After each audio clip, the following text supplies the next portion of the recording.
والصلاة والسلام على رسول الله وآله وصحبه ومن والاه. أيها الإخوة المسلمون في كل مكان، السلام عليكم ورحمة الله وبركاته. وبعد،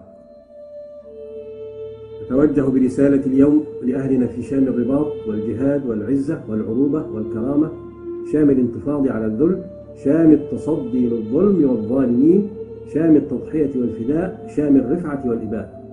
فأقول لهم: سلام عليكم أيها الأحبة الأبطال، سلام عليكم أيها المجاهدون الآمرون بالمعروف والناهون عن المنكر، سلام عليكم أيها المظلومون المقهورون المعذبون. Good afternoon, everybody.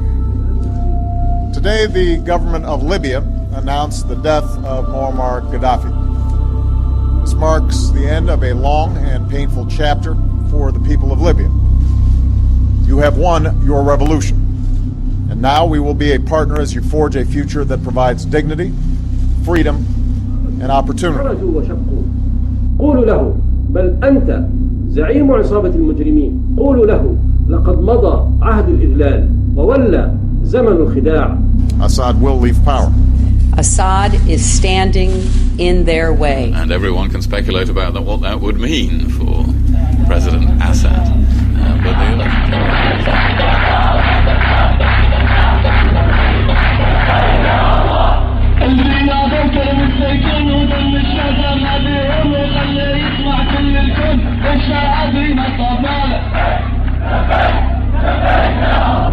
This is more the prescription for how to deal with the world.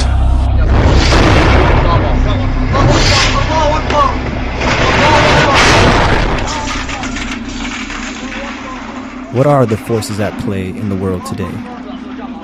A question that remains unanswered by those entrusted to communicate to us the truth. Yet, we ourselves fall short from attaining it, not for lack of access, but because of an unbroken fear that has obscured our vision. They stand as heroes, but in fact are our destroyers, operating behind the shadows of a grand scheme larger than the destruction they themselves conceive. The goal is imperial domination, and only few have risen against them. The goal is total control in a situation where their own cause is defeating them. The world, stock prices fell like the goal dominoes. Comes from no nation, but an outside force that has taken them hostage. Who their players are, we must know now if we are to defeat them. Yet the question remains: will we do so in time, before it becomes too late for yourselves, for your family, your children, and civilization? This is the true story of Syria.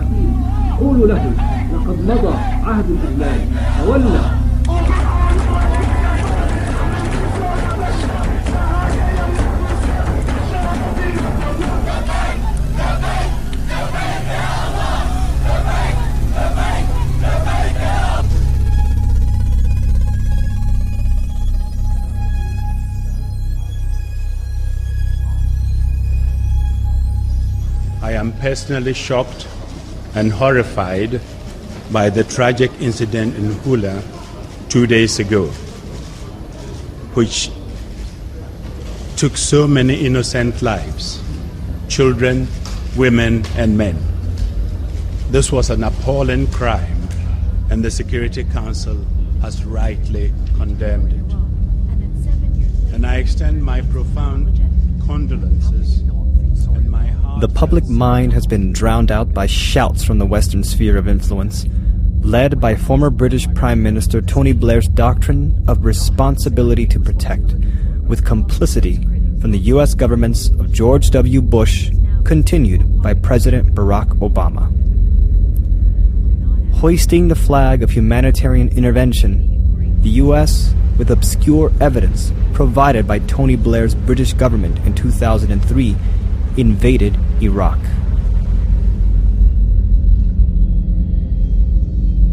Similar allegations for protecting the people of foreign lands brought about the international military involvement in the war in Libya in 2011 and the Kosovo-Serbian fiasco during the late 1990s.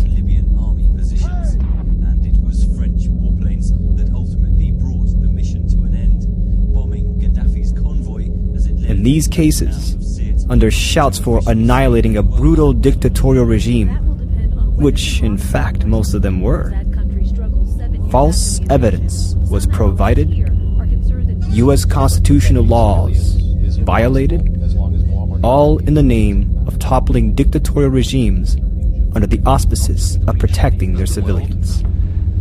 And in the circumstances that we faced then, but I think even if you look back now, it was better to deal with this threat, to deal with it, to remove him from office, and I do genuinely believe that the world is safer as a result. I believe he threatened. It is under this scope by which we are to examine what occurred in Hula, Syria, May 25th, 2012. This particular tragedy has again drawn the attention of the world to what is happening in Syria.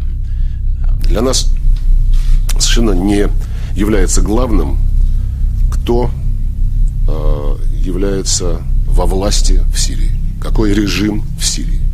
Главное для нас обеспечить прежде всего прекращение любого насилия. But the urgent thing now is to try to get such a political process started under whatever terms can be agreed between Kofi Annan, the Assad regime, the relevant opposition forces in Syria. That is what we are all united about doing. И когда некоторые наши партнеры, особенно из числа стран, которые расположены ближе к Сирии, чем Россия или Великобритания, начинают говорить, что только смена режима решит проблему, у меня возникает сомнение в искренности их заявлений о том, что они хотят прекратить насилие, помочь прекратить насилие.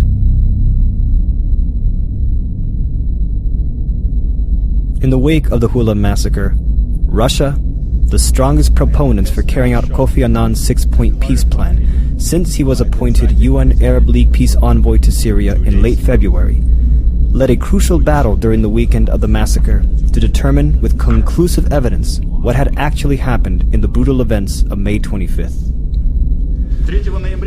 Russia called an emergency session of the United Nations Security Council 2 days later on a Sunday afternoon.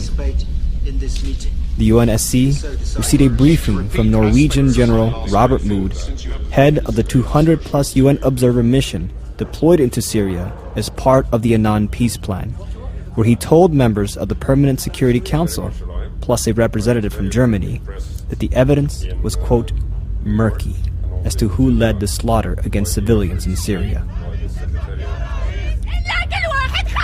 But despite the general's caution that at the moment no conclusion can be made as to who was at fault, and with the Russians and a UNSC letter stating that an investigation is required, not a second passed from the adjournment of the UNSC closed-door meeting before the French, British, and German envoys raced to the microphones in the press area, concluding for the public Assad was undeniably to blame. UN ambassadors went a step further to blame the Syrian government.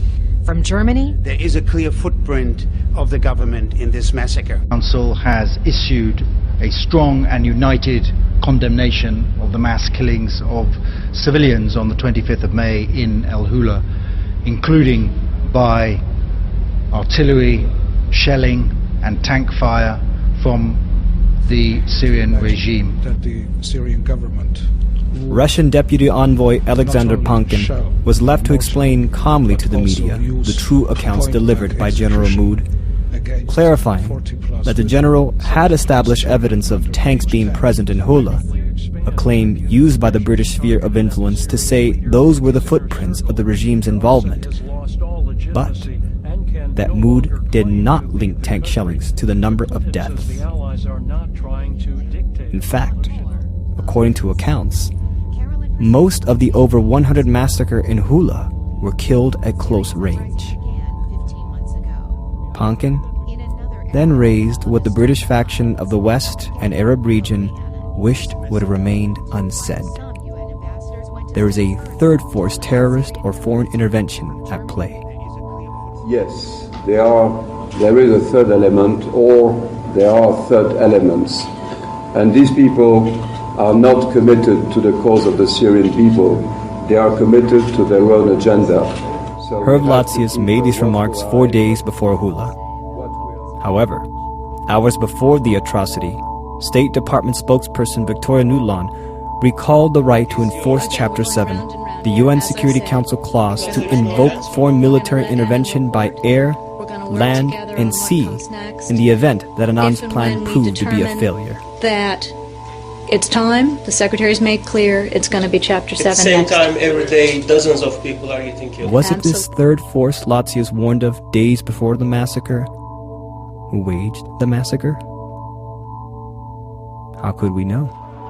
When the British and German envoys screamed Assad to the press before any investigation was allowed to take place. Assad screamed vociferously, drowning General Robert Mood's conclusion that the evidence was murky.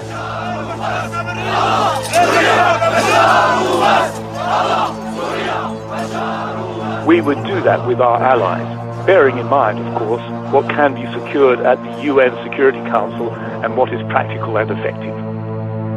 So we're not ruling anything out, but a military intervention in Syria, as I've always pointed out, would have to be vastly greater in scale than was the case in Libya. There seems to me to be only one other alternative. Members of the international community are left with the option only of having to consider whether they're prepared to take actions outside of the Annan Plan and the authority of this council.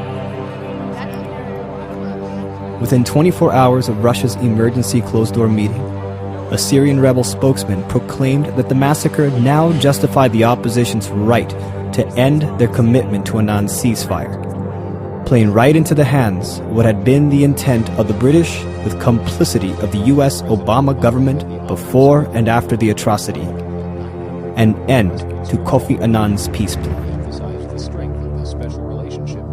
If an investigation would have led to the truth that Bashar al-Assad's regime indeed was to blame for the massacre, no investigation at the time was even allowed to be carried out to discover if it was true.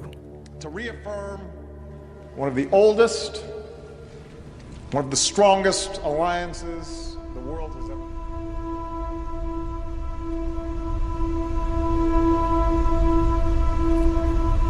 A few days after the hideous bloodbath in the Syrian city of Hula, 11-year-old Ali al-Sayed suddenly became famous in the Arab media. When armed men invaded the house of his family in Hula and murdered all the members of his family in cold blood, little Ali also dropped to the ground.